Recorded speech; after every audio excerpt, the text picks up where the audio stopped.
नमस्कार शेतकरी बंधूंनो, आज ज्या प्लॉटमध्ये उभा आहे या प्लॉटमध्ये रेक्स बोटॅनिक्सचा 10-26-26 या खताचा स्प्रे झालेला आहे 16 जानेवारी 2026 रोजी।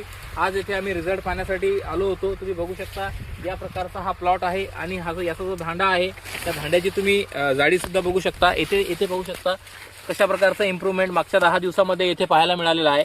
दुसऱ्या प्लांटचंही बघू शकता। तर या प्रकारे रिझल्ट या खताचे आहेत। याच्यामध्ये 10% नत्र आहे, 26% स्फुरद आहे आणि 26% पालाश आहे। रेक्स बोटॅनिक्सचे प्रतिनिधी स्वप्नील बोरले साहेब सध्या आपल्या सोबत आहेत आणि त्यांनी त्यांची स्टँडी येथे आणलेली आहे। रेक्स बोटॅनिक्सचे बरेच नॅनो फर्टिलायझर आज बाजारात उपलब्ध आहे शेतकऱ्यांसाठी। 20-20-20 आहे, 10-26-26 आहे, 0-52-34 आहे, 13-0-45 आहे, 13-40-13 आहे, 12-61 आहे, 12-32-16 आहे, 16-8-24 आहे, 0-42-47 आहे, प्लस त्याच्यामध्ये 2% फेरस सुद्धा असते।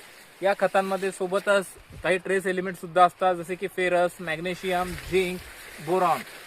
या प्रकारचा हा नॅनो फर्टिलायझर बेस्ड प्रोडक्ट आहे या कंपनीचा। येथे स्प्रे घेतला होता, आपण आज रिझल्ट पाहण्यासाठी आलो होतो। रिझल्ट खरोखर पाहण्यासारखा आहे। जर तुमच्या प्लॉटवर आजच्या डेटला आजच्या तारखेला तुम्ही स्प्रे घेऊ शकता तर तुम्ही नक्की हे ट्राय करायला पाहिजे। धन्यवाद।